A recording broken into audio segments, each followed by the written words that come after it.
is Aliza Hashmi and I am a student of St. George's School, Alaknanda, New Delhi. Today I will be reciting the story named Shadows of the War, which is written by me and is a gripping tale of war, morality and survival. War is not just about battle, it's about choices, ones that test not just a soldier's skill but his very humanity. This is the story of Sarge, a soldier deep in enemy territory, moving unseen through the dense jungle, his faith hanging by a thread. So, without any further delay, let's start the story. It had rained an hour ago. In the early morning, the fog was so thick that you could barely see the trees. The birds had woken up, but even their voices were silenced. As a snake slithered along the thick grass, the ground beneath it shifted. Suddenly, the silhouette of a man who had been invisible just moments before appeared among the blades. From head to toe, he was covered with moss, grass, and insects. Strapped to his chest was a U-gram rifle, standard issue, though its surface was also coated in grass.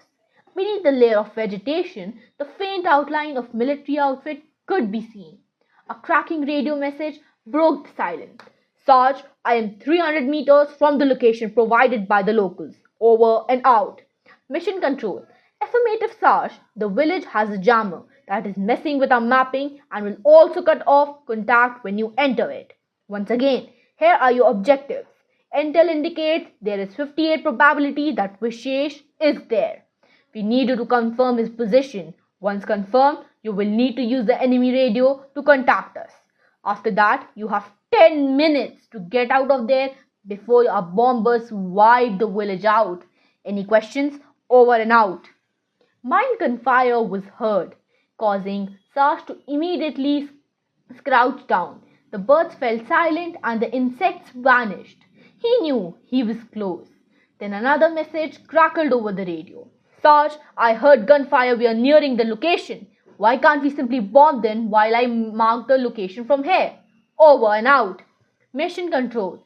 We do not have confirmation that the leader is present in that village. As you know, this is a cluster of villages where Vishesh could be anywhere.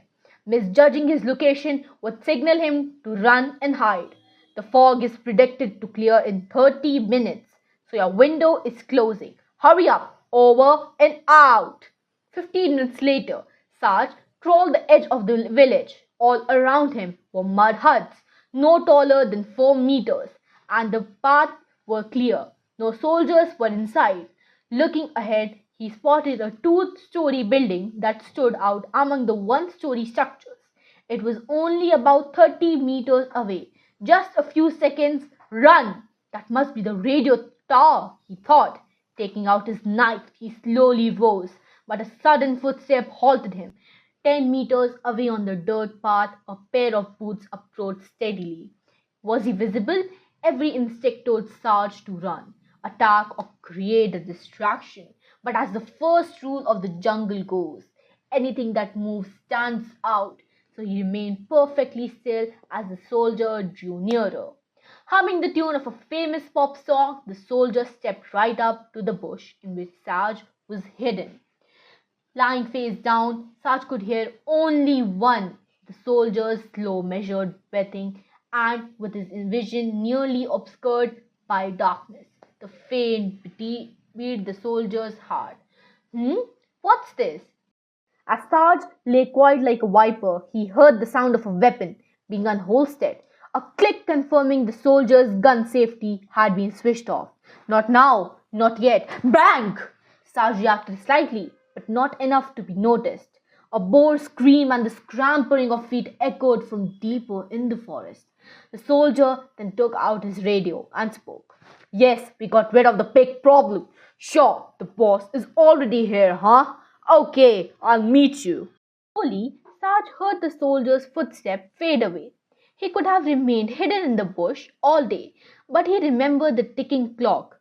Only 10 minutes remained before the fog cleared. Before advancing, he brushed off the grass and moss clinging to his clothes, revealing a uniform made of rough jute fiber. The gentle wind made the rags sway, giving him a ghostly appearance. Within a few seconds, Sarge reached the door of the radio room. From the soldier's confirmation, he knew two things. Vishesh was there. The bombardment was a go. Someone was inside the radio room, perhaps even two. Silence was imperative. It was too soon for an alarm. Sarge opened the door gently to avoid arousing suspicion, and right before him stood the radio operator, staring directly at him. Sarge's advantage was that, deep in his home territory, the operator hadn't expected him to be there. However, Sarge's assumption also meant he was caught off guard, and his knife found it as a mark he took to the operator down silently. The room had no windows, and a staircase led the floor above. The solitary light bulb provided just enough illumination. Hearing nothing from upstairs, Sarge quickly began turning the radio frequency. After a brief pause, a voice crackled through. Sarge, are you the turning in? Sarge replied, This is Sarge. Can you hear me? Over. Mission operator here. Hearing you loud and clear. Your location is visible on the map. What news? Over and out. I have auditory confirmation that Vishesh is here. I overheard a soldier mention his presence. How should I proceed? Over and out. Affirmative, you have 10 minutes to get out of there. Make sure not to linger. Out. Raj got up and looked around. Just 50 meters back, the forest would once again be his guardian. But before he could take another step, he heard sounds coming from above. Not a soldier, not even an adult, but the cry of a child. The cry was brief before it was abruptly silenced. Sarge cursed himself. He knew his impatience had overridden the proper way of clearing the room. Yet the time limit was too tight, and now there was a child involved. Convinced that he could carry the child to safety, Sarge began moving upward until he froze. A gentle, honeyed voice was singing to the child. Raising his gun, Sarge crept closer, and there he saw it. Not one, but many children of various ages crowded around a man in fear. A man held a pistol pointed directly at Sarge. His face was not that of a villain, but rather smooth and kind, reminiscent of carrying guardian, a shining light amid the darkness of violence and fear. He smiled. I heard you down there, you know. I suppose you can now inform your superiors that you have visual confirmations as well, the man said. Furious Sarge glared along Vishesh through the barrel of his gun. Get away from them, or else Sarge began. Or else you'll shoot? Vishesh interrupted coolly. Sarge heard quivered. The room was bare of furniture, and an open window allowed sunlight to stream in on his right, heating one side of his head, while the other remained cool. Vishesh was not finished. Oh, this is an exciting test of morality, isn't it? Tell me, soldier, you killed a man downstairs without a trace of remorse? You really killed a child who is, after all, destined to die because of your bombing call. Vishesh taunted, gently stroking the head of the child cradled in his arm. A trickle of sweat ran from Sarge's right ear to his chin as he replied, If you're a man, you would let them go to safety right now. If you surrender, I might even take you into custody and spare your life. Vishesh laughed. Oh, that's beautiful. Do you really believe that I would comply just because you asked? The sun grew brighter, so bright that Sarge's head felt like it was burning in its focused beam. Vishesh then switched off the safety on his gun. It's only my curiosity that's keeping you alive all this moment.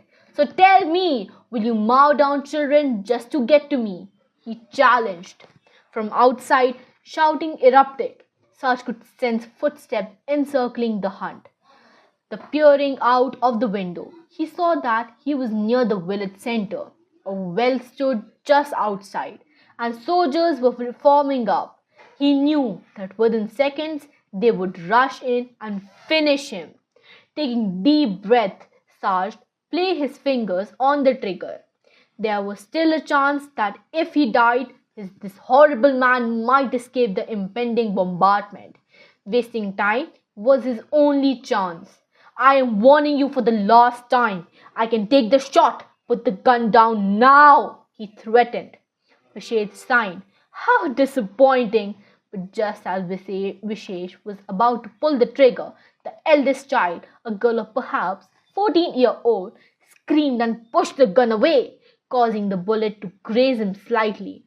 That was when Sarge rolled and tackled Vishesh to the ground. Using the stock of his rifle, he struck Vishesh on the head, knocking him out. There was no time to waste. Soldier began rushing in. Sarge shot the first soldier in the head and then sprinted up the stairs, shooting another enemy as he ascended.